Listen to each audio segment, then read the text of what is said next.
لیکن الحمدللہ یہ ایمان کی برکت ہے اور ایمان والوں پر اللہ کا فضل ہے، بہت بڑی رحمت ہے، کیونکہ وہ کلمہ بہت بڑا ہے، اتنا بڑا ہے کہ آپ یہ سمجھیں کہ وہ کلمہ نہ ہوتا تو بڑا مشکل تھا اس دنیا کے اندر گزارا کرنا ہمارا۔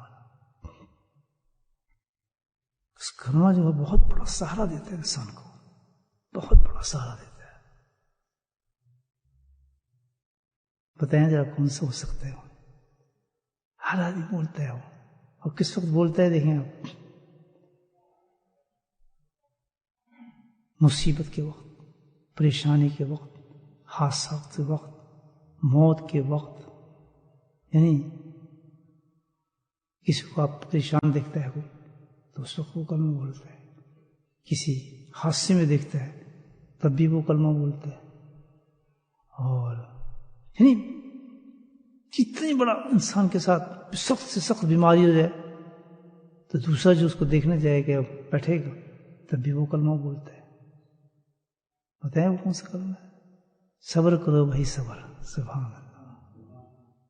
دیکھا کتنا کامن ہے یہ سینٹینس، نکلتا ہے منہ سے نہیں نکلتا، ہر موقع پر جہاں غم ہوگا، پریشانی ہوگی، مصیبت ہوگی، بیماری ہوگی، موت ہوگی، یعنی انتہا درجے کا جہاں انسان بے بس نظر آتا ہے تو دوسرا ایک ہی کلمہ کہتا ہے اس کو، بھائی صبر کریں، انشاءاللہ صبر کریں۔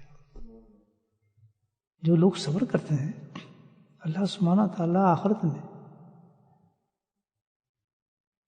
ان کی سزاؤں کو معاف فرما دیں گے، دنیا کے اندر سزاؤں کو، یعنی ان کے مقدر ہو چکی ہے، اس نے جھوٹ بولا ہے، اس نے غیبت کی ہے، اس نے فلاں حرکت کی ہے، اس نے فلاں حرکت کی ہے، ایمان والوں کی بات کر، کتنے بڑے بڑے گناہ ہو جاتے ہیں ہمارے سے، صبح سے شام تک ہوتے ہیں، اور اس کی سزائیں لگی ہوئی ہیں جہنم کے اندر، وہ جہنم کی آگ اور سزا۔ لیکن یہاں کیا ہے، اللہ سبحانہ تعالیٰ اس سزا کو کم کرنے کے لیے اس کو کسی تکلیف میں مبتلا فرما رہے ہیں، سبحان اللہ،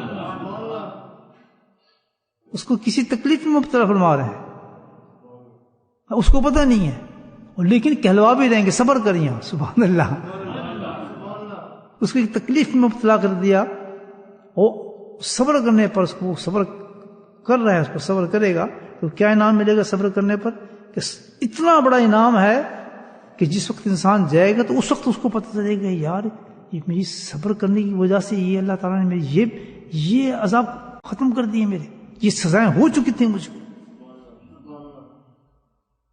تو بھائی یہ تکلیف دیکھیں آپ، بری چیز ہے بولے کتنی بڑی اس کی بچی خوشخبری ہے۔ دیکھیں دوسرا نام، اللہ سبحانہ تعالیٰ دنیا کے اندر ہی نہیں، وہاں تک تو جانے کا معاملہ نہیں ہوتا، ابھی مرا بھی نہیں ہے وہ شخص، صبر کرنے کی وجہ سے جو لوگ صبر کرتے ہیں اور مرد، اللہ سبحانہ تعالیٰ ان کے گناہوں کو، جو بڑے بڑے پہاڑوں جتنے ہم نے گناہ کیے ہوئے، ریا کا، کبر کا، پدنے، اللہ معاف فرمائے، کتنے بڑے بڑے اوپر سے نیچے تک گناہوں میں لت پت انسان ہوتا ہے، اس کو پتہ نہیں میں نے گناہ کیا ہی نہیں، زبان سے کیا ہے، غصہ، لڑائی جھگڑے، نہیں دنیا بھری پڑی ہے نا ان چیزوں سے، اللہ نے بنائی دنیا اس طرح ہے، لیکن اللہ نے اس کے ساتھ چیزیں رکھی ہوئی ہیں ماشاءاللہ،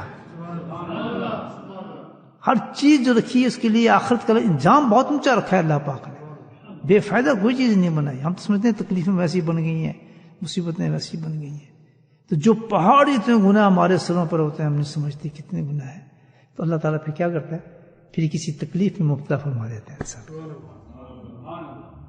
سر میں درد کر دیا، زکام کر دیا، بخار کر دیا، پریشان کر دیا، کاروبار نیچے کر دیا، اوپر کر دیا، جھگڑا کرا دیا، یہ ہزاروں تکلیف آ رہی ہیں نہیں آ رہی، بیٹھے سب کو، کسی کو ہی نہیں بچا ہوگا، کتنا گھبراتے ہیں ہم تکلیف سے، ادھر کیا ہے کہ اللہ تعالیٰ دے رہا ہے تکلیف، اس لیے کہ اس تکلیف پہ اگر اس نے صبر کر لیا، بولو سبحان اللہ، اگر کرتے بہت کم لوگ ہیں، اگر اس نے صبر کر لیا تو یہ جو تکلیف ہے تھوڑی سی، اس کو دنیا سے کوئی جائے گا اوپر دیکھے گا کہ اس گناہ کو اس تکلیف کی وجہ سے معاف کیا تھا. اس وقت اس کو پتا تھا کہ اتنی چھوٹی دنیا کی تکلیف اور یہ گناہ معاف ہو اس سے. اللہ تعالیٰ کہتا ہے مجھے بھی تو میں رحمت کرتا رہا ہوں تمہارے پر. اور تم ناراض ہو جاتے تھے اللہ تعالیٰ سے کہ اللہ تعالیٰ یہ ہمارے ساتھ کیوں کیا, ہم ہی رہ گئے اس کے کرنے کے لیے, ہم پہ کیوں مصیبت ہے. یہ تو عجیب نام اللہ تعالیٰ بتا رہے ہیں اس پر. کیا کہ اللہ سبحانہ تعالیٰ اس کو آخرت کے اندر اس بیماری کی وجہ سے, اس تکلیف کی وجہ سے نیکیاں دیں گے. نیکیاں ملیں گی وہاں. اور نیکیاں کیسے, یہ بھی سن لیں ذرا حدیث کی طرف. یہ صبر والوں کو بتا رہا ہوں, سبحان اللہ. یہ سر درد والوں کو بتا رہا ہوں, یہ کاروبار نہ چلنے والوں کو بتا رہا ہوں, یہ جھگڑے لڑائی کرنے والوں کو بتا رہا ہوں, جن کے گھروں میں لڑائی جھگڑے ہو جاتے ہیں. دیکھیں کتنی بڑی بات ہے, کتنی بڑے بڑے ہمارے ان لوگوں کو بتا رہا ہوں اللہ تعالیٰ نے کیوں کی ہے یہ چیز. اس لیے اللہ تعالیٰ کہتا ہے جیسے اس نے اگر صبر کر لیا میری اس تکلیف پر جو میں نے اسے پہنچائی, اس مصیبت پر. یہ بات سمجھ رہے ہیں آپ؟ صحیح سمجھا رہا ہوں میں کہ اگر اس مصیبت پہ صبر کر جاتا ہے تو پھر نیکی میں اس کو وہاں کتنی دوں گا, یہ سنیں آپ. میں ترازو ہے جس میں تولوں گا اعمال کے ساتھ نیکیوں کو, ایسے ہے نا. تو کہتے ہیں جب صبر کرنے والے آ رہے ہوں گے تو کہوں گی اوف جلدی کرو, یہ سارے ترازوں کو ایک طرف کر دو, میزان ختم کر دو. کیوں؟ فرشتے بھی حیران. کہتا ہے کہ تمہیں معلوم نہیں ہے کون لوگ آ رہے ہیں. یہ وہ لوگ ہیں کہ جن کو دنیا کے اندر میں نے موقع دیا تھا, اس موقع سے انہوں نے فائدہ اٹھایا. بولے سبحان اللہ. موقع کیا دیا تھا کہ پریشانی دے دی تھی, مصیبت دیتی تھی, بیماری دیتی تھی. یہ حال میں نے ان کا کر دیا تھا تو کیا ہوا, اس موقع پہ انہوں نے ایک کام کر لیا جو میں چاہتا تھا, جس لیے میں ان کو یہ بیماری دی تھی. انہوں نے صبر کیا تھا. یہ صابرین ہیں.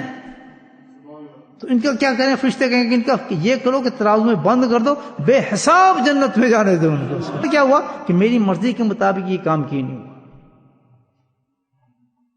اب صبر کیا ہوا, سبحان اللہ. ہم نے صبر کیا کرنا ہے, کوئی حادثہ ہو گیا کہتے ہیں صبر کرو, بیمار ہو گیا صبر کرو, کوئی مر گیا صبر کرو. تو ہم نے صبر کیا کرنا ہے, صبر یہ کرنا ہے کہ جس وقت کوئی حادثہ ہو جائے تو ہم نے فوراً یہ نیت کرنی ہے اللہ تعالیٰ وہ تو میری مرضی تھی, یہ تیری مرضی سے ہوا ہے, اور تیری مرضی حق ہے. وہ چیز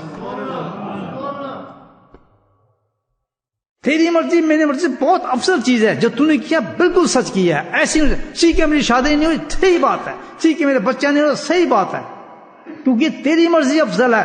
کیوں؟ اس کی وجہ یہ ہے کہ تو حکمتوں میں رکھنے والی ذات ہے. بچہ ہو جاتا, چرسی بنتا, نالائق بنتا, قتل کرتا, میرا کیا حال ہوتا. قرآن میں بڑی واقعات ہیں ایسے.